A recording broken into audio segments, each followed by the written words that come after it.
Okay, let's dive into this. Welcome back to The Explainer. Today, we're doing something a little bit different. And honestly, I'm super excited about it. We are going to perform a philosophical autopsy. We've got this incredibly dense, profoundly ambitious text in front of us, and our main goal today is to really evaluate the text. We're going to completely deconstruct it, take it down to the studs, and see exactly how it tries to solve literally one of the oldest mysteries of human existence. Where did everything actually come from? We're going to pull apart its logic, examine its structure, and see exactly how it builds its ultimate conclusion. Get ready, because this is going to be a fascinating journey. Anything that is a certain way needs something to cause it to be that way. Therefore, since the universe is a certain way, it needs to be caused to be the way it is by something that is not a certain way or is, in other words, formless. Wow. Just let that sit with you for a second. Try to actually feel the sheer existential weight of what's being claimed right there. We're looking at a text that's trying to bridge this massive gap between, say, the mundane object sitting right in front of you and the absolute ultimate origin of the entire cosmos.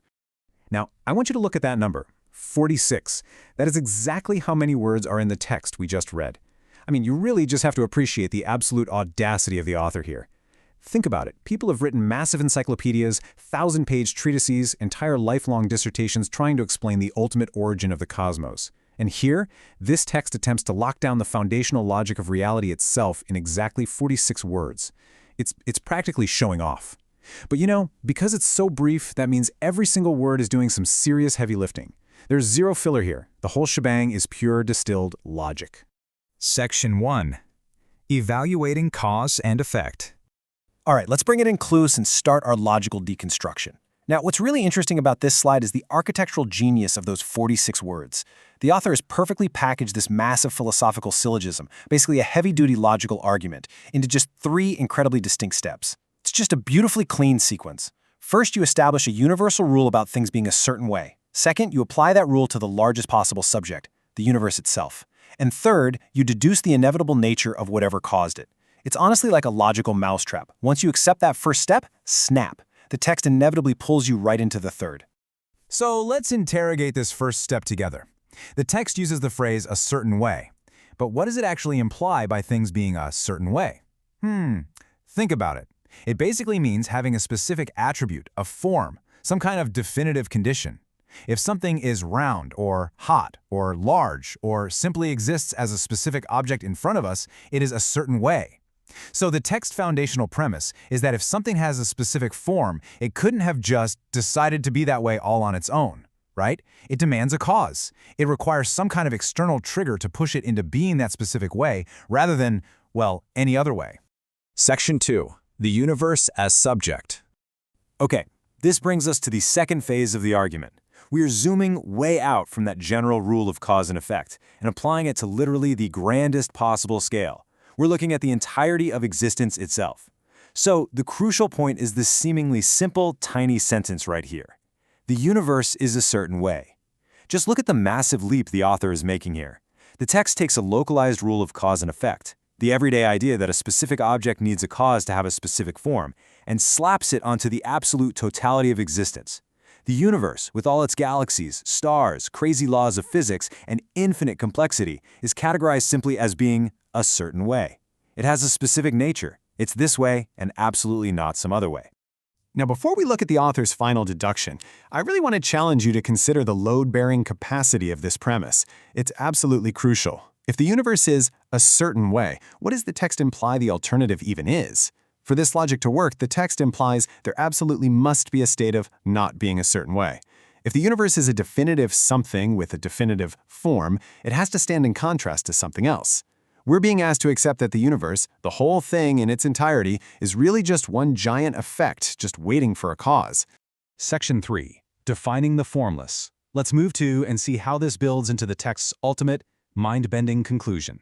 And this brilliantly illustrates the strict internal logic used to reach this conclusion. Let's map it out. We have side A, everything that is a certain way, which, remember, includes our entire universe, and because it has a form, it inherently needs a cause.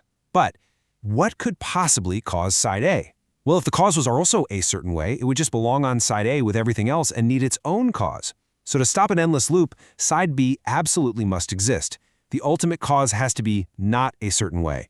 It literally must be the exact opposite of the universe it created. Which leads us directly to the definition of formless. And what's truly fascinating here, like really mind-blowing, is the paradox the text creates.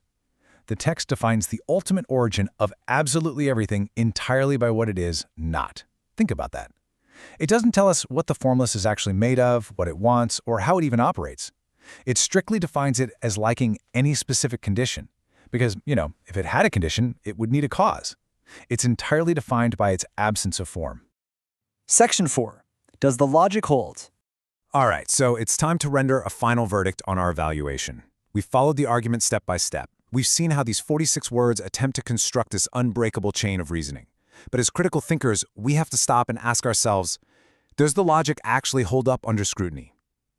Let's quickly summarize the specific logical leaps the author is asking us to make here.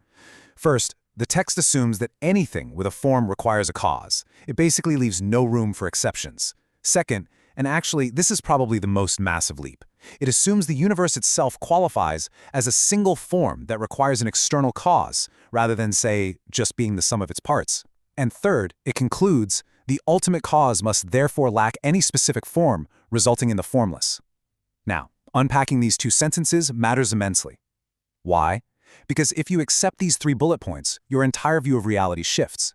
You're essentially forced to accept that the very foundation of all solid, observable reality is rooted in something entirely unobservable and completely undefinable. Which leaves us with this final, really provocative thought. We've mapped the logic. We've seen how the text perfectly deduces the necessity of a formless origin. But if this text is right, if the ultimate cause of everything, a certain way, is entirely defined by being not a certain way, then we are left with a pretty profound mystery. If the origin of all form is formless, can it ever truly be understood by minds that only know how to comprehend forms? I'll let you think on that.